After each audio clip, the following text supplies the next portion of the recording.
सुशील आनंद शुक्ला ने कहा कि जन सहयोग से प्रदेश कार्यालय का निर्माण हुआ है। ईडी हमें समन भेजकर हिसाब मांग रही है। हिसाब देने के लिए हम तैयार हैं, मगर एक बड़ा सवाल, क्या बीजेपी प्रदेश कार्यालय कुशाभाऊ ठाकरे के निर्माण की जानकारी ईडी ने मांगी और जिला कार्यालय के हिसाब ईडी के पास मौजूद हैं। एक संवैधानिक संस्था बीजेपी के इशारे पे काम कर रही है, जो कि निंदनीय है। ईडी ने दबिश दी राजीव भवन प्रदेश कार्यालय में, जिसके बाद संचार प्रमुख सुशील आनंद शुक्ला ने कई सवाल खड़े किए हैं, जहां उन्होंने सबसे पहले तो कहा है कि हम पाई पाई का हिसाब देने को तैयार हैं, मगर क्या कुशाभाऊ ठाकरे प्रदेश कार्यालय 150 करोड़ से निर्माण हुआ है, क्या उसकी जानकारी कभी ईडी ने ली है? 5 स्टार होटल की फैसिलिटी भी प्रदेश कार्यालय के सामने फीकी पड़ती है। क्या एक संवैधानिक संस्था को निजी संस्था बनने का काम करना उचित है? भारतीय जनता पार्टी के इशारे पर, भारतीय जनता पार्टी की केंद्र और राज्य सरकार के इशारे पर ईडी अपनी सीमाओं को लांघ रही है। ईडी भारतीय जनता पार्टी के अनुशासित संगठन की भांति काम कर रही है।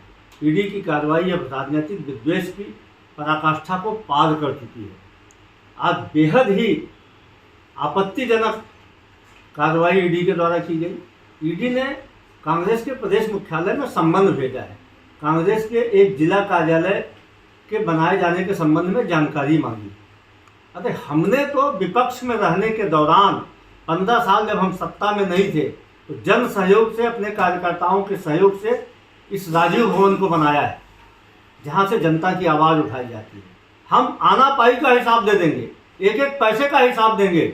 ईडी में साहस है। 150 करोड़ रुपए का जो कुशाभाऊ ठाकरे परिसर बना है, छत्तीसगढ़ में ऐसा कोई भी 5 स्टार होटल नहीं है जिसकी सुविधाएं कुशाभाऊ ठाकरे को मात करती हों।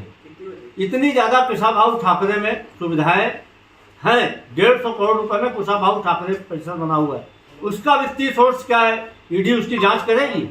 1 रुपए फीट में एकाध परिषद के लिए, राजनीतिक कार्यालय के लिए जमीन अलाट किया गया था, और आज वहां से लगभग 1.5 से 2 करोड़ रुपए महीने की किराया भारतीय जनता पार्टी वसूल रही है। 1 रुपए में जमीन लेके राजनीतिक कार्यालय बनाने के लिए जमीन लिया और वहां से 1.5 करोड़ रुपए की वसूली की जा रही है। क्या ईडी उसकी जांच की साहस दिखाएगी? जो भव्य इमारत बनाई गई आरएसएस की दिल्ली में, जिसके बारे में कहा जाता है कि 500 करोड़ रुपए से अधिक खर्चा हुआ है, क्या उसकी जाँच करने की साहस ईडी दिखाएगी? देश भर में बने हुए भारतीय जनता पार्टी के कार्यालयों की जांच ईडी करने का साहस दिखाएगी? कांग्रेस के मुख्यालय में आके आप सम्मान देते हैं। यदि आप में वास्तव में साहस है तो आप इन सब की भी जांच करके दिखाएं। CCN शार्प न्यूज के लिए ब्यूरो रिपोर्ट।